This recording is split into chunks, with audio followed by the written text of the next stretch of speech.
জুলাই আমাদের জুলাই, জুলাই বাংলাদেশের জুলাই। আমি এই জুলাইকে কেন অবনমিত করতে চাইব? আমি কেন গণভোট নিয়ে কথা বলতে যাব? যেহেতু ওইভাবে ঠেকানো যাচ্ছে না, কিছু অপপ্রচার করে হয়তো বিরোধী দলের ভূমিকাটায় থাকি, এই জন্য তারা বিভিন্ন সময় শব্দবোমা ছাড়ে আর কি।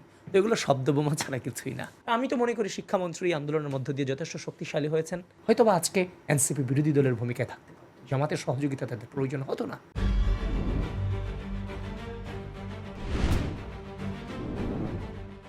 আপনি একজন জুলাইতে আন্দোলন করেছেন, একদম ফ্রন্ট লাইনে একজন জুলাই যোদ্ধা, এবং জুলাই নিয়ে কথা বলছি, জুলাই নিয়ে যখন কথা বলছি তখন স্বাভাবিকভাবেই চলে আসে জুলাই সনদের বিষয়টি। এবং বিএনপির পক্ষ থেকে বারবার বলা হচ্ছে, প্রধানমন্ত্রী থেকে শুরু করে সবাই বলছেন যে জুলাই সনদের প্রত্যেকটি শব্দ অক্ষরে অক্ষরে পালন করা হবে। তারপরও একটি পক্ষ আসলে এই জুলাই সনদ বাস্তবায়নের ক্ষেত্রে বিএনপিকে জুলাই সনদের মুখোমুখি দাঁড় করাচ্ছে। বিভিন্ন জায়গায় সভা সমাবেশ হচ্ছে, বলা হচ্ছে যে বিএনপি জুলাই সনদ মানবে না, মানছে না, নানা ধরনের কথা, গণভোট নিয়ে কথা আসছে। তা আপনি একজন তো ফ্রন্ট লাইনার জুলাইয়ের, আপনার কাছে এই বিষয়টা একটু জানতে চাই, আপনি কি চান আসলে? দেখেন, আপনি অবশ্যই জেনে থাকবেন যে জাতীয় নির্বাচনের আগে একটা নায়ের প্রচার ছিল, একটা না প্রচার, একটা হা প্রচার ছিল। সেই না আর হা প্রচার আমিও একদিন একটা ফটোকার্ড দিয়েছিলাম যে না, শুধু না এর প্রচারটা আমি দিয়েছিলাম। পরবর্তীতে আমি দেখতে পাই জামাত শিবির এবং এনসিপির যে প্রচারকারীরা যারা ছিল, মিডিয়া মাধ্যম যারা ছিল, প্রত্যেকে এই নাটাকে অপপ্রচার চালাইছে। কি অপপ্রচার? আমরা বলেছিলাম যে জাতীয় নির্বাচনের আগে যে গণভোট আদায় করার মতো যে আরেকটা বৃহৎ পরিকল্পনা, এটা সম্ভব না, এটা না। গণভোট হবে, জাতীয় নির্বাচনের দিন গণভোট হবে। তার মানে ওই না কিন্তু গণভোটের এগেনস্টে না। না, কথা কি বুঝতেছেন? আমি দেখলাম, আমি তো সরল মনে আমি যে ধরে নিয়েছি মানুষ বুঝবে এটা, কিন্তু দেখলাম এরা গণভোটের বিরুদ্ধে আমাদেরকে দাঁড়ায় করাই ফেলছে, এমনভাবে দাঁড়ায় করাই ফেলছে। আমি নির্বাচনের আগে প্রচারণার সময় বাংলা বিষয়ে আমাকে জিজ্ঞেস করা হয়েছিল যে গণভোটের পক্ষে আমাদের অবস্থান। আমি বললাম হ্যাঁ, গণভোটের পক্ষে সর্বদা আমাদের অবস্থান, হ্যাঁ, কিন্তু নির্বাচনের আগে যে গণভোট সেটার বিপক্ষে আমাদের অবস্থান না ছিল। যে নির্বাচনের আগে দিলে রাষ্ট্র এরকম পর্যায়ে নাই যে দুটা উড়াউড়ি নির্বাচন আয়োজন করার মতো পরিস্থিতি রাষ্ট্রের নাই, ব্যয়বহুল। তো ওইটার বিরুদ্ধে না। পরে দেখলাম যে বাংলা ভীষণ যখন প্রচার হলো, পরবর্তীতে যখন আমিও একটা ভিডিও বার্তা দিলাম, তখন বুঝলাম যে না, এরা এমনভাবে প্রচার করছে জেনারেল মানুষকে এরা বুঝাইতে সক্ষম হয়েছে আমরা গণভোটের এগেনস্টে, কিংবা আমার নাটা গণভোটের বিরুদ্ধে না। কিন্তু আসলে যেখানে আমি এখানে বসে বলে যাচ্ছি, আপনি এটাকে আবারও প্রচার করবেন আমি আশা করি। আমি কিন্তু গণভোটের বিরুদ্ধে ওই দিন না প্রচার ছিল না। নির্বাচনের আগে যে গণভোট, ওইটার ক্ষেত্রে আমি নায়ের ফটোকার্ডটা আমি ওইটার ক্ষেত্রে প্রচার করেছি। দেখলাম জামাত শিবির এনসিপি খুব ভালোভাবে সেটাকে এস্টাবলিশ করতে সক্ষম হয়েছে অপপ্রচারের মধ্য দিয়ে, আমাকে গণভোটের এগেনস্টে নিয়ে গেছে। আরে ভাই, জুলাই হচ্ছে আমার জুলাই, জুলাই আমাদের জুলাই, জুলাই বাংলাদেশের জুলাই। আমি এই জুলাইকে কেন অবনমিত করতে চাইব? আমি কেন গণভোট নিয়ে কথা বলতে যাব? আমি কেন জুলাই সনদের বিপক্ষে যাব? জুলাই তো আমাদের জুলাই, তাহলে আমি কেন এগুলোর বিপক্ষে যেতে যাব? প্রশ্নই আসে না। এটা যেটার জন্য আমি ফাইট করলাম, আমি কেন হচ্ছে যে আমার এগুলোকে আমি অপনমিত করব? তো সুতরাং এগুলো অপপ্রচার তারা চালাইছে। কিন্তু কথা হচ্ছে যে আমি আমার জায়গা থেকে মাননীয় প্রধানমন্ত্রীকে যতটুকু আমি রিড করতে পারি, বুঝতে পারি, উনি জুলাইকে ধারণ করেন বলেই তো এই গণঅভ্যুত্থানের আগেই 16 তারিখ যখন 6 জন শহীদ হয়, সেদিন তিনি ঘোষণা করেছিলেন এই মুহূর্তে দেশ রক্ষার, মানুষ রক্ষার একমাত্র স্লোগান হবে দফা এক দাবি খুনি হাসিনার পদত্যাগ। এই দাবিটা কার? এই স্লোগানটা কার? এটা আমাদের স্লোগান, এটা আমাদের দাবি। আমরাই মানুষের মুখ দিয়ে দাবিগুলোকে বের করে নিয়ে এসেছে। আমরা বলতাম, মানুষ এই স্লোগানগুলো ধরত। সুতরাং এই জুলাই তো আমাদের বাইরের জুলাই না। এই গণঅভ্যুত্থান এই 17 বছরের ভিত্তিতেই জুলাই ছিল। নির্যাতন নিপীড়নের মধ্য দিয়ে তো যদি 5 বছর পর নির্বাচন হইতো, তাহলে এমন জুলাই হইতো কোনো দিন? কখনোই হইতো না। সুতরাং আমাদের এই নির্যাতন নিপীড়ন নিষ্পেষণ যে আমাদেরকে করা হয়েছে, এই যে বিশাল ক্ষোভটা বিস্ফোরিত হয়েছে আপনার জুলাই আগস্ট মাসে, এবং সেটার ফ্রন্ট লাইনে নেতৃত্ব দানকারী ছিলেন একদম মানে সশরীরে যারা নেতৃত্ব দিয়েছে, প্রত্যেকটা স্পটে সব রাজনৈতিক নেতাকর্মীরা, বিএনপি নেতাকর্মীরা দিয়েছে। এই যে আমি প্রাইভেট বিশ্ববিদ্যালয়ের স্টুডেন্টদের সাথে থেকে মাইক আমার হাতে ছিল, আমি সবার মুখ দিয়ে স্লোগান বের করেছি। আমি যখন স্লোগান দিয়েছি, এরা আমার সাথে স্লোগান ধরেছে। এর আমার পরিচয় জানাটা গুরুত্বপূর্ণ ছিল না, আমি ইনফ্লুয়েন্স করাইতে পারছি কিনা সেটা ম্যাটার। প্রত্যেকটা স্পটে রাজনৈতিক ছেলেমেয়েরা অরাজনৈতিক ছেলেমেয়ের সাথে ঢুকে প্রত্যেকটা প্রোগ্রামকে এভাবে লিড করেছে, ডিল করেছে। সেটার মধ্য দিয়ে কোনো অভ্যুত্থান পর্যন্ত সেখানে পৌঁছেছে। সুতরাং এই জুলাই থেকে আপনি আমাকে আলাদা কীভাবে করবেন? তবে হ্যাঁ, আমি আপনাকে বলেছি জুলাই পরবর্তী সময়ে মত পথের ভিন্নতা তৈরি হয়েছে। বর্তমানে যারা বিরোধী দল আছে, জনাব তারেক রহমান যা আচরণ করতেছেন সংসদ থেকে, এখন ওনার তো বিরোধিতা কোনোভাবেই করা যাচ্ছে না, ওনাকে তেমনভাবে ঠেকানোও যাচ্ছে না। এখন অন্তত যেহেতু ওইভাবে ঠেকানো যাচ্ছে না, উনি কিছু অপপ্রচার করে এখন তো বিরোধী দলের ভূমিকাটায় থাকি, এই জন্য তারা বিভিন্ন সময় শব্দবোমা ছাড়ে আর কি। তো এগুলো শব্দবোমা ছাড়া কিছুই না। আরেকটি বিষয় দেখি যে বারবার বলা হয় যে বিএনপির বিরুদ্ধে আরেকটি গণ অভ্যুত্থান করার বিভিন্ন রাজনৈতিক নেতারা বক্তব্যের মধ্যে বলেন। বাংলাদেশে কি আবার আরেকটি গণ অভ্যুত্থান সম্ভব কিনা, বা এই ধরনের কাজ, বিএনপি সরকারের বয়স এখনো 6 মাস হয়নি, বা এই ধরনের কাজ কি করেছে বিএনপি? জামাত ইসলাম এবং এনসিপি যারা আছে একসাথে ঐক্য করেছে, তাদের উচিত বাংলাদেশকে ভালোবাসা, অতটুকু ভালো না বাসা যতটুকুতে তাদের স্বার্থ আছে। আমি বলবো আপনাদের স্বার্থের ঊর্ধ্বে বাংলাদেশকে আপনারা ভালোবাসেন, সরকারকে সহযোগিতা করেন, বাংলাদেশ আর কখনো গণ অভ্যুত্থান হবে না। নির্বাচন নির্দলীয় তত্ত্বাবধায়ক সরকারের আন্ডারে হবে এবং সুশাসন প্রতিষ্ঠিত হবে। যথাসময়ে শান্তিপূর্ণভাবে ক্ষমতা হস্তান্তরের যে প্রক্রিয়া, সেটা বাংলাদেশে অলরেডি সূচনা হয়েছে, ভবিষ্যতে সেটার ধারাবাহিকতা থাকবে। সুতরাং এই বাংলাদেশ আর কখনোই গণ অভ্যুত্থান হবে না। এবং যে রাজনৈতিক সংস্কৃতি, গণতান্ত্রিক মূল্যবোধ এবং নৈতিকতা বাংলাদেশে ছিল না, সেটা জনাব তারেক রহমানের হাত ধরে ফিরে আসা শুরু করেছে। আমি বিশ্বাস করি যতই অপপ্রচার করুক, বাংলাদেশের মানুষ এখন সচেতন। জনাব তারেক রহমানকে বাংলাদেশের প্রত্যেকটা মানুষ পছন্দ করে ভালোবাসে, ভালোবেসেই তো ওনাকে দায়িত্বশীল জায়গাতে নিয়ে এসেছে। এবং ধীরে ধীরে উনি যেভাবে কাজ করে যাচ্ছেন, এবার যে কটা সিট পাইছেন, আমার মনে হচ্ছে সামনে সিট বাড়ার সম্ভাবনাই বেশি। কারণ জনাব তারেক রহমান, উনি ওনাকে একজন জেনারেল নাগরিকের কাতারে থেকে উনি নিজেকে পরিচালনা করেন, এবং একজন জেনারেল মানুষের জন্য যে অধিকার, একজন প্রাইম মিনিস্টার হিসাবে উনি বিশ্বাস করেন ওনার অধিকারটা অতটুকুই, তার চেয়ে বেশি। সুতরাং একটা রাষ্ট্রের প্রধান ব্যক্তি চেয়ারে বসে যখন এই চিন্তাধারাটাকে ধারণ করেন, সুতরাং অবশ্যই আমি বিশ্বাস করি রাষ্ট্রের প্রতিটি অর্গানে এটার প্রভাব পড়বে এবং প্রত্যেকটা মানুষের দ্বারা প্রভাবিত হবে। রাষ্ট্রপ্রধান শুধুমাত্র মানুষকে নিয়ে ভাবে না, রাষ্ট্রপ্রধান একটা পশু পাখি খাচ্ছে কিনা ওটা নিয়েও ভাবতেছে, পশু পাখিদের জন্য সুন্দর জায়গা করার জন্য তিনি চিন্তা ভাবনা করতেছে। রাষ্ট্রপ্রধান চিন্তা করতেছে ওই যে আমার যে কৃষকের চাষটা কীভাবে বেশি হওয়ার জন্য আমাকে খাল খনন করতে হবে, এই চিন্তাটা করতেছে। আমার রাষ্ট্রের প্রকৃতিকে সবুজায়ন করতে হবে, ওই চিন্তাটা রাষ্ট্রপ্রধান করতেছে। সুতরাং আমি বিশ্বাস করি স্বাধীনতা পরবর্তী বাংলাদেশের ইতিহাসে কোনো রাষ্ট্রপ্রধান, প্রধানমন্ত্রী কিংবা রাষ্ট্রপতি যারাই ছিলেন, তারা সরাসরিভাবে চেয়ারে বসে গোটা বাংলাদেশকে প্রভাবিত তেমনভাবে করতে পারে নাই যে তার প্রভাব প্রত্যেকটা অর্গানে পড়ে। কিন্তু জনাব তারেক রহমানের প্রভাব প্রত্যেকটা অর্গানে পড়তেছে। আপনি আইন মেনে করা লাগতেছে না, প্রধানমন্ত্রী করতেছে, অটোমেটিক্যালি বাদবাকি সবাই করতেছে। এমন একটা রাষ্ট্রপ্রধান আমাদের স্বপ্ন ছিল। সুতরাং আমি বিশ্বাস করি যত অপপ্রচারই চালাক, আরেকটা অভ্যুত্থান হয় বলে যতই হাক ঢাক দেখ, এগুলো হচ্ছে যে যান আপনি দেখেন সবাই তো হা দেয়, তো হাসতেছে, এগুলো বিশ্বাস করার মতো না। এবং এগুলো এই ডেস্কে যখন আলোচনায় আসে তখন মনে হয় যে এত ছোট বিষয় কীভাবে আলোচনায় আসে, তো আলোচনা আসাই উচিত না। সুতরাং এখান থেকে তাদের মানে এই যে বাচ্চা বাচ্চা ছেলেমেয়েরা জীবন দিয়ে গেছে রাষ্ট্রের জন্য, তাদের এগুলো উপলব্ধি করা উচিত। নিজের তো একটা পশম ক্ষতি হয় নাই।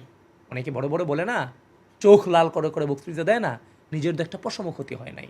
আজকে কয় তারিখ? 19 তারিখ, কালকে 20 তারিখ। যারা সম্মুখ সারিতে ছিলেন কিছু কিছু ব্যক্তিকে দেখেন নাই, আইনমন্ত্রী থেকে শুরু করে তৎকালীন লিয়াজু করতে গিয়েছিল ওই মুহূর্তটাতে আন্দোলন। আমি বলেছিলাম 18 তারিখে একটা ভিডিও বার্তায়, যখন 18 তারিখ দুপুরে এত মৃত্যুর পরও যখন ঢাকা বিশ্ববিদ্যালয় গ্রুপে একটা পোস্ট দেখেছিলাম সমন্বয়কদের ঘনিষ্ঠ লোকই যে এই মুহূর্তে আলোচনায় যাওয়া উচিত, তখন তাকে আমি ফোন দিয়ে বলেছিলাম তুমি পোস্টটা ডিলিট করো এই মুহূর্তে।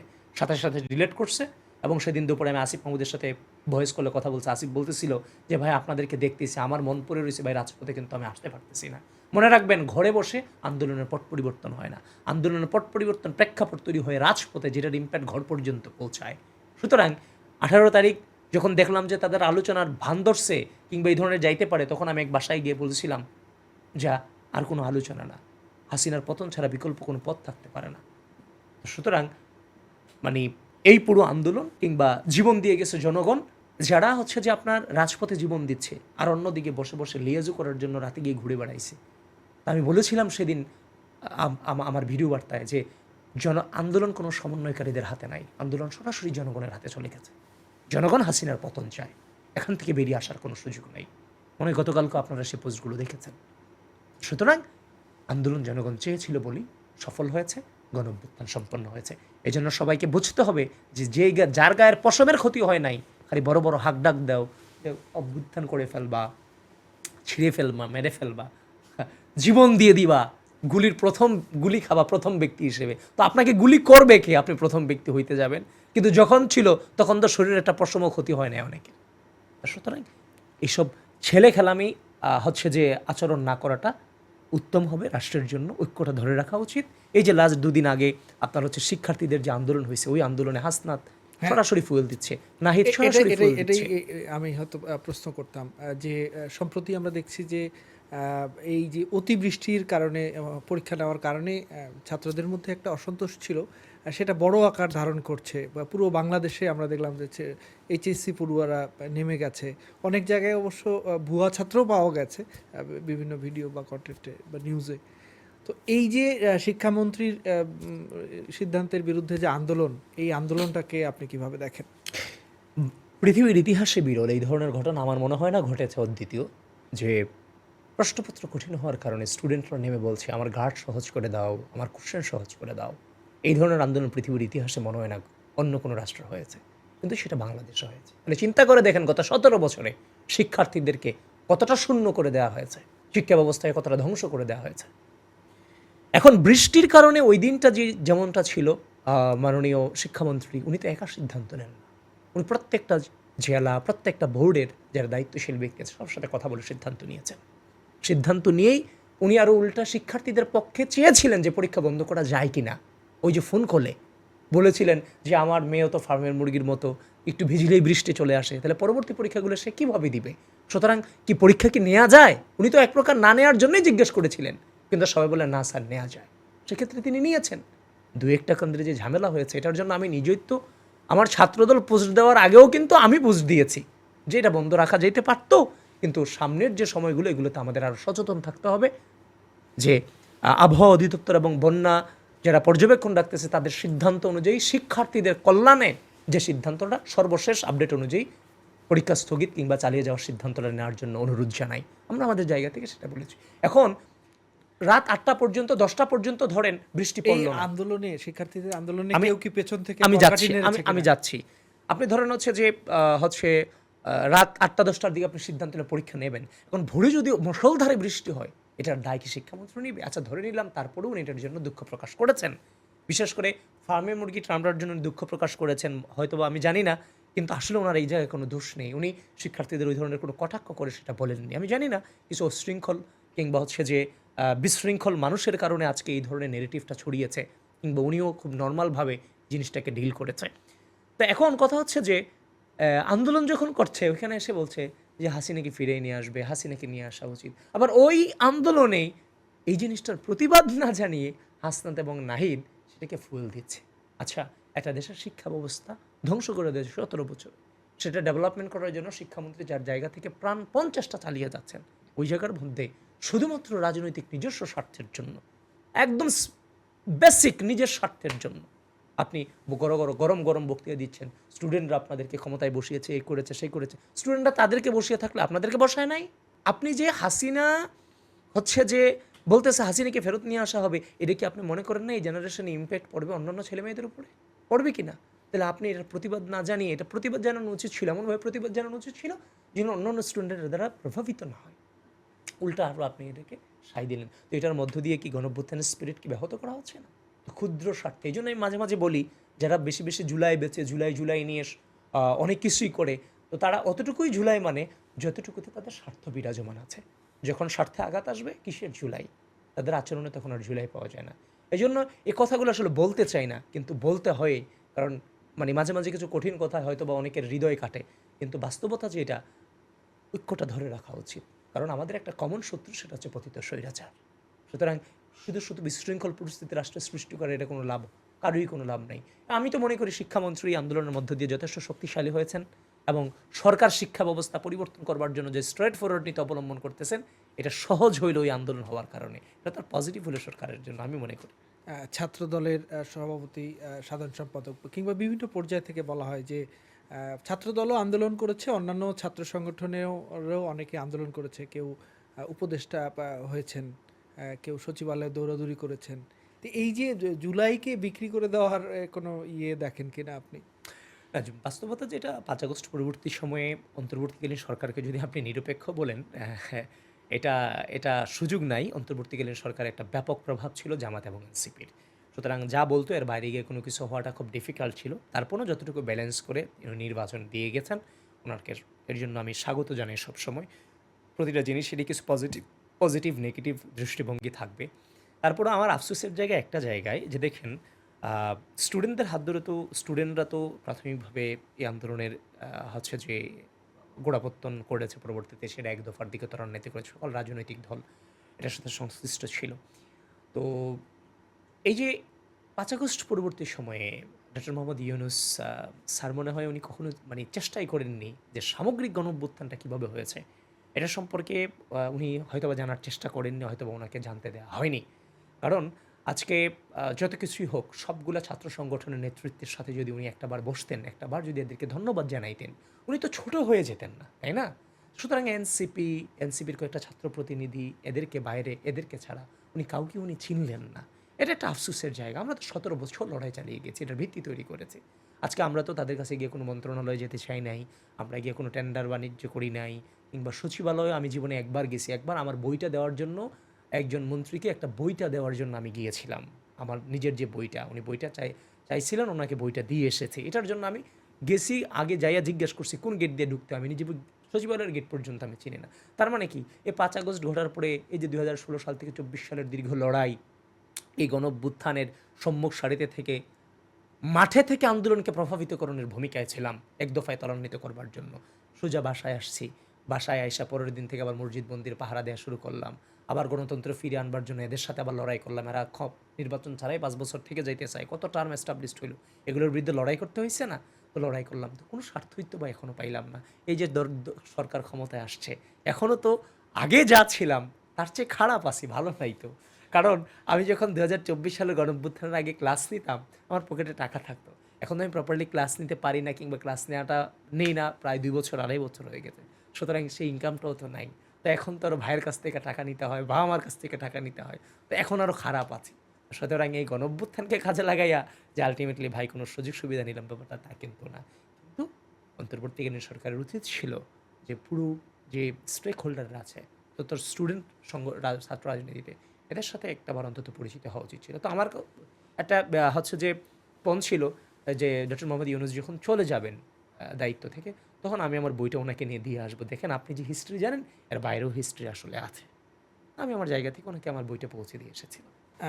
আমরা দেখেছি ঢাকা বিশ্ববিদ্যালয় সহ ছাত্র দলের বা বিভিন্ন রাজনৈতিক প্রোগ্রামে আমরা দেখেছি আপনি প্রধানমন্ত্রীর তারেক রহমানের খুব কাছাকাছি গিয়েছেন। প্রধানমন্ত্রীর সঙ্গে আপনার কোনো নিশ্চয়ই অনেক কথা হয়েছে। এর মধ্যে উল্লেখযোগ্য কিছু তিনি পরামর্শ দিয়েছেন বা আপনাকে গাইড করেছেন, এমন কোনো কথা আছে কিনা? মাননীয় প্রধানমন্ত্রী শুধু আমাকে কেন, মোটামুটি সবাইকে উনি যথেষ্ট স্নেহ করেন বলেই তো সবাই জীবন দেওয়া পর্যন্ত, মানে নির্দেশে জীবন পর্যন্ত দিয়ে গিয়েছে অনেকে। তো এখন আমি আমার জায়গা থেকে যেহেতু ডাকসু নির্বাচন করেছি, আর সবসময় মোটামুটি আন্দোলন সংগ্রাম, এমন না যে উনি যখন দেশের বাইরে ছিলেন তখনও, যখন আহত হয়েছে তখনও খোঁজখবর নিয়েছেন। তো শুধু আমাকে না, সবাইকে এভাবে উনি ধারণ করেন। সুতরাং স্পেসিফিক তেমন কিছু না।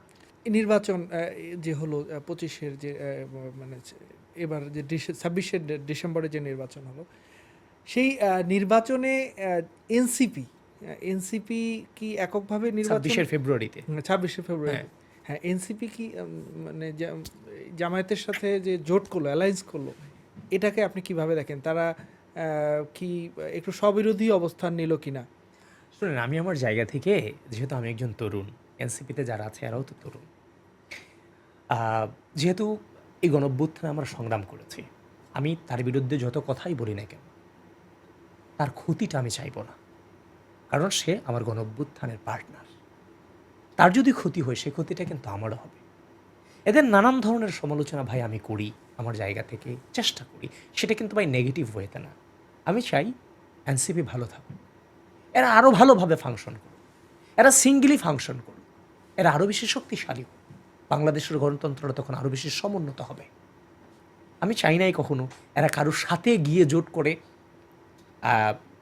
নির্বাচনে আসুক, সেটা আমার জায়গা থেকে এটা দৃষ্টিকটু মনে হয়েছে।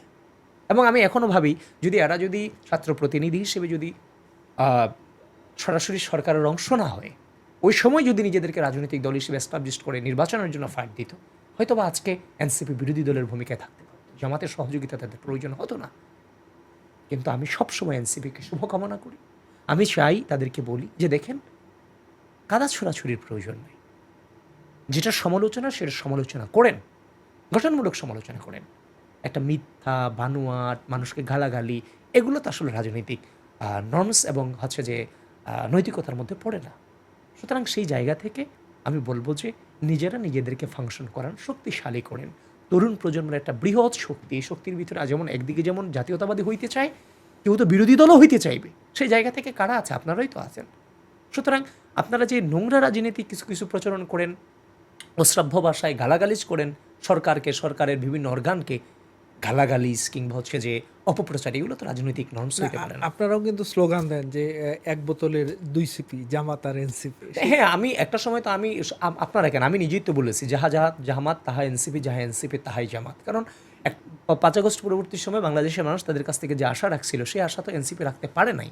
তাদের যে তরুণরা আছে, তরুণরা বিভিন্নভাবে সরকারের সুযোগ সুবিধা পায়, বিভিন্ন ধরনের বিভ্রান্ত হয়ে গেছে। অল্প বয়সে যখন অনেক টাকা হয়ে যায়, অনেক কিছুর মালিক হওয়া যায়, যেটা অন্তত বাংলাদেশ প্রেক্ষাপটে এই ধরনের ইতিহাস কিন্তু নাই যে এত অল্প বয়সে টাকা হলো কিভাবে। এখন সরকারে ছিল, সহযোগিতা তো সরকারের কাছ থেকে পাইছে বিভিন্ন, এগুলো ভাই সবই জানেন। এখন আমার মুখ দিয়ে এগুলো বের করায় লাভ কি? তো মানে ওই সময়টা তো এরাই মানে রাজত্ব করছে। 5 আগস্টের পরে সরাসরি ইউনূস সরকারের সহযোগী ছিল তারাই ছিল সরকার। সুতরাং তারা বিভিন্নভাবে রাজত্ব করে গিয়েছে। সুতরাং সেই জায়গা থেকে তারা যখন হয়েছে, তো তারা তাদের পার্টি হিসেবে যে রোলটা প্লে করার দরকার ছিল জনগণের স্বার্থে, সেটা তারা নিজেদের স্বার্থের জন্য দিক বিদিক ছুটে বেড়াইছে। তো এটা এই জায়গায় গাফলতির কারণেই আজকে হয়তো বা তারা সরাসরি হচ্ছে যে বিরোধী দল হইতে পারে নাই, কিংবা দায়িত্বশীল জায়গায় যাইতে পারে নাই। তো যদি তারা আজকে নিজেদের শুধু রাজনৈতিক চিন্তাটা করতো, মানুষের কল্যাণের চিন্তাটা করতো, আজকে জামাতের উপর নির্ভর করতে হইতো না। জামাতের পারপাস সার্ভ করে আজকে রাজনীতিতে টিকে থাকা লাগতো না। সুতরাং একজন তরুণ প্রজন্মের প্রতিনিধি, আমি তো সবসময় ছাত্রদল করে আসছি। সুতরাং আমি আমার বিএনপিকে মেনে, ছাত্রদল করে, ছাত্রদলকে মেনে আমি এই পর্যন্ত আসছি। আমি জাতীয়তাবাদীর আদর্শকে ধারণ করে এই পর্যন্ত আসছি। কিন্তু এরা একটা স্বতন্ত্র দল এনসিপির কর্মী হিসেবে ওই জায়গার রোল রাখার চেষ্টা করেছে। সুতরাং আমি সবসময় চাইতাম এরা স্বতন্ত্রভাবে এরা ভালো থাকুক, বাংলাদেশের তরুণদেরকে আরও বেশি এরা কানেক্টেড করুক। আমরাও যেমন তরুণদের কানেক্টেড করতেছি, এরাও এদের জায়গা থেকে করুক, সুযোগ আছে। কারণ আপনি সারাক্ষণ যদি বিরুদ্ধে অন্যজনকে খালি গালিগালাজ করেন কোনো উদ্দেশ্য ছাড়া, এগুলো তার হিতে বিপরীত হয়। আপনি জানেন এনসিপির কয়জন নেতার বক্তৃতায় গিয়ে দেখেন, এই সামাজিক যোগাযোগ মাধ্যমে দেখলেই দেখতে পারেন, ব্যাপক ইম্প্যাক্ট করতেছে। মানুষ বুঝে গেছে ধীরে ধীরে যে আসলেই সবই স্বার্থপর। কয়জন রাষ্ট্রকে নিয়ে ভাবে? বাংলাদেশে রাষ্ট্রকে নিয়ে ভাবার মতো রাজনীতিবিদ খুবই প্রয়োজন, এটার সংখ্যাটা খুবই রেয়ার। আবিদ, আপনি ছাত্রদল করেন, ছাত্রদলের বর্তমান কমিটির মেয়াদ শেষ হয়েছে এবং গুঞ্জন আছে যে শীঘ্রই ছাত্রদলের নতুন কমিটি ঘোষণা হবে, আগস্টেও হতে পারে। আপনাকে নিয়েও আলোচনা, ভালো আলোচনা আছে যে সামনের দিকে হয়তো আপনাকে দেখা যেতে পারে। আপনি ছাত্রদলের দায়িত্ব পেলে আপনি কেমনভাবে ছাত্রদলকে পরিচালনা করবেন, কিংবা নিজেকে সেই জায়গায় আপনি দেখতে চান কিনা? দেখেন, আমি তো কোনো রাজনৈতিক পরিবার থেকে বের উঠে নেই। আমাকে আপনি আজকে আবিদ যতটুকু দেখতে পাচ্ছেন, পুরোটাই ছাত্রদলকে ধারণ করে আজকের আবিদে আমি রূপান্তরিত হয়েছে। যে আবিদ ছাত্রলীগের প্রেসিডেন্টের নামটা গণরুমে গেস্ট রুমে বলতে না পারার কারণে সে লাঞ্ছিত হয়েছে। আজকে আমি রাজনৈতিকভাবে আমার জায়গা থেকে যতটুকু প্রভাবিত করা দরকার আমি করে যেতে পারতেছি। রাজনীতি মানে দায়িত্ব, নেতৃত্ব মানে দায়িত্ব। আর সে দায়িত্বটা হচ্ছে একজন রাজনীতিবিদ হিসেবে প্রভাবিতকরণ, পজিটিভ প্রভাবিতকরণ, প্রভাব রাখতে পারা। আমি আমার জায়গা থেকে ছোট্ট ছোট্ট জায়গা থেকে যতটুকু দায়িত্ব ছিল এখনো পর্যন্ত আলহামদুলিল্লাহ আমি সফলভাবে সেই দায়িত্বগুলো সম্পন্ন করে এই পর্যন্ত এসেছে। এই যে গণঅভ্যুত্থানের পূর্ববর্তী সময়, এই জুলাই আগস্ট গণঅভ্যুত্থানে, জুলাই আগস্টের যে আন্দোলন অংশগ্রহণ করা থেকে শুরু করে, আন্দোলনকে এক দফায় প্রভাবিত করার জন্য জুনিয়রদেরকে ওইভাবে তৈরি করা থেকে শুরু করে, মানে আমি আমার কনসেপ্টে, আমার ওইখানে সংগঠন আমাকে যতটুকু তৈরি করেছিল, সেই অভিজ্ঞতার আলোকে জুনিয়র লেভেলে যে দায়িত্বটা পালন করা দরকার ছিল সেটা আমি করেছি, পরিস্থিতির প্রয়োজনে করেছি। আলহামদুলিল্লাহ সেখানে পরবর্তীতে সফল হয়েছি। 5 আগস্ট পরবর্তী সময় আবার লড়াই সংগ্রাম চালিয়ে গেলাম মিথ্যা নেগেটিভের বিরুদ্ধে। ধীরে ধীরে সেই নেগেটিভের বিরুদ্ধে জয় আসা শুরু করেছে। 100 নির্বাচন রাষ্ট্রের প্রয়োজনে, সংগঠনের প্রয়োজনে পরিস্থিতি মোকাবেলা করেছে এবং জাতীয় নির্বাচনের জন্য ইম্প্যাক্ট না পড়ে সেটার জন্য গোটা বাংলাদেশ চেষ্টা করেছে, ঘুরিয়ে বেরিয়েছে, বিভিন্ন জায়গায় বক্তৃতা করেছি, প্রভাবিত করেছি। এবং নির্বাচনের মধ্য দিয়ে আজকের এই জায়গাতে আমরা এসেছি। সুতরাং আমি কিন্তু সেন্ট্রাল ছাত্রদলের কোনো প্রপার দায়িত্বে ছিলাম না, মেইন দায়িত্বে ছিলাম না, বিশ্ববিদ্যালয়ের প্রেসিডেন্ট সেক্রেটারি দায়িত্বে ছিলাম না। আমি ঢাকা বিশ্ববিদ্যালয়ের মোস্ট প্রবলি 19 নম্বর জয়েন্ট সেক্রেটারি। সুতরাং আমি আমার জায়গা থেকে সবসময় আমার দায়িত্বটা আমি পালন করে গিয়েছি। পদ কখনো কোনো ব্যক্তিকে অলংকৃত করতে পারে না, ব্যক্তি পদকে অলংকৃত করতে পারে। সুতরাং আমি কখনোই মনে করি না কাজ করার জন্য পদ খুব গুরুত্বপূর্ণ। হ্যাঁ, কমান্ড দেওয়ার জন্য একটা সিকিউর জায়গা গুরুত্বপূর্ণ, যেন আপনার কমান্ডটা প্রপারলি ইমপ্লিমেন্ট হয়। তো সেই জায়গা থেকে পরিস্থিতি যখন আমাকে যেভাবে নিয়ে এসেছে, আমি সেই পরিস্থিতিকে ধারণ করে সামনে অগ্রসর হয়েছি। সামনেও পরিস্থিতি আমাকে যেখানে নিয়ে যাবে সেখানে থেকে ফাংশন করার জন্য আমি মেন্টালি প্রস্তুত। আবিদ, কিছু কিছু ছাত্র সংগঠনের কিছু বাউন্ডারি আছে, বিয়ে করা যায় না। আপনারা তো সবসময় আন্দোলন সংগ্রামের মধ্যেই ছিলেন 17 বছর। সেই জায়গায় কি প্রকৃতির একটা স্বাভাবিক একটা অংশ হচ্ছে প্রেম, প্রণয়, কাউকে ভালো লাগা। তো সেই জায়গা থেকে আপনি কখনো কাউকে প্রপোজ করেছেন কিনা, বা আপনাকেও কেউ প্রপোজ করেছে কিনা? এটা ভাই পার্সোনাল লাইফ, যে প্রত্যেকের জীবনে আসে, কারো থাকে কারো থাকে না। তো এগুলো জীবনে অনেক ভূমিকা রাখে, ইমপ্যাক্ট ফেলে। তো সে অভিজ্ঞতার মুখোমুখি আমি হয়েছি। এখন কতটুকু হয়েছি সেটার জন্য একটু অপেক্ষা করেন, থাকুক। সব কিছু আগে বলে দিলে তো সমস্যা। প্রতিটি জিনিসের একটি অধ্যায় আছে। এখন যেহেতু আপাতত ওই অধ্যায়ের সময় না, ওই অধ্যায়টা যখন সময় হবে তখন পুরোটা জানেন, সেটাই ভালো। মানে আবিদের জীবনেও প্রেম এসেছে এরকম? এসেছে, আছে, এখন থাকতেও পারে। আচ্ছা আবিদ, আমরা শেষ করব। আপনি একজন তরুণ প্রজন্মের প্রতিনিধি। আপনি আপনার দ্বারা অনেক তরুণ প্রভাবিত হয়। আপনার ফেসবুক স্ট্যাটাস কিংবা আপনার চলন বলনে তরুণদের উদ্দেশ্যে আপনার কিছু বলার আছে কিনা? তরুণদের উদ্দেশ্যে বলা হচ্ছে, আমরাই বাংলাদেশ, আমরাই আগামীর বাংলাদেশ। আমাদের মধ্য থেকে কেউ প্রধানমন্ত্রী হবে, কেউ মন্ত্রী পরিষদে যাবে, কেউ এমপি হবে, কেউ সরকারি চাকরিগুলোতে যাবে, বিভিন্ন জাতীয় ইনস্টিটিউশনগুলোতে যাবে, বিশ্ববিদ্যালয়ের শিক্ষক হবে। মানে আমরাই হচ্ছে আগামীর বাংলাদেশ। সুতরাং 1971 সালের মহান মুক্তিযুদ্ধের মধ্য দিয়ে একটা প্রজন্ম তৈরি হয়েছে। 75-এর সিপাহী জনতার বিপ্লবের মধ্য দিয়ে আরেকটা প্রজন্ম তৈরি হয়েছে। 90-এর গণঅভ্যুত্থানে ভূমিকা রেখে আরেকটা প্রজন্ম, দেশপ্রেমিক প্রজন্ম তৈরি হয়েছে। যেই প্রজন্মকে বলতো যেই প্রজন্মের ভিতরে দেশপ্রেম নাই, সেটা ছিল আমরা জেনজি। আমি একটু ওল্ড জেনজি আর কি। সেই জায়গা থেকে আমাদের হাত ধরেই বাংলাদেশ ইতিহাসের সবচেয়ে শক্তিশালী গণঅভ্যুত্থানটা সুসংগঠিত হয়ে যায়। সুতরাং আমাদের এই রাষ্ট্রের প্রতি দায়িত্ব অনেক বেশি। এই গণঅভ্যুত্থানের স্পিডকে ধরে রাখতে হবে, শহীদদেরকে বাঁচিয়ে রাখতে হবে, যারা আহত হয়েছে তাদের পাশে থেকে রাষ্ট্রকে বিনির্মাণ করতে হবে। সুতরাং সেই জায়গা থেকে আসুন, আমরা সৎ পথে সত্যকে সামনে রেখে পরিচালিত হই। আমরা ঠেকবো না কোথাও ইনশাল্লাহ, যদি আমরা ঐক্যবদ্ধ থাকি। এবং এই বাংলাদেশের প্রশ্নে আপোষ করা যাবে না, দেশপ্রেম থাকতে হবে। আর কেউই রাজনীতির বাইরে না। রাজনীতিটা, অনেকে বলে আমি রাজনীতি পছন্দ করি না, কিন্তু রাজনীতিটা তাকে ঘিরেই কিন্তু হয়। সুতরাং রাজনীতির বাইরে কেউ না। আওয়ামী আমলের যে রাজনীতি, সেটা ছিল রাজনৈতিক অপসংস্কৃতি। আমরা সেটার বিরুদ্ধে লড়াই করেছি সুস্থ ধারার রাজনীতি সংস্কৃতি প্রচলনের জন্য। সুতরাং রাজনীতি সম্পর্কে না করলেও রাজনীতি সম্পর্কে অবশ্যই আপনারা সচেতন থাকবেন, আমাদের সমালোচনা করবেন, সুপথে পরিচালনা করবার জন্য ভূমিকা রাখবেন। যারা মিথ্যা অপপ্রচার চালায় তাদের ব্যাপারে আপনারা সজাগ থাকবেন। ধন্যবাদ আবিদ, এতক্ষণ বাংলা নিউজের পডকাস্টের সময় দেওয়ার জন্য। আপনাকেও ধন্যবাদ ভাই, নিউজ সময়। প্রিয় দর্শক, এই ছিল আজকের হট সিট উইথ জাকারিয়া। আর আমাদের সঙ্গে যুক্ত ছিলেন ঢাকা বিশ্ববিদ্যালয় ছাত্রদলের নেতা আবিদুল ইসলাম খান। আবার হাজির হব নতুন কোনো দিনে, নতুন কোনো অতিথিকে নিয়ে। ততক্ষণ পর্যন্ত ভালো থাকবেন, সুস্থ থাকবেন এবং বাংলা নিউজের সঙ্গেই থাকবেন।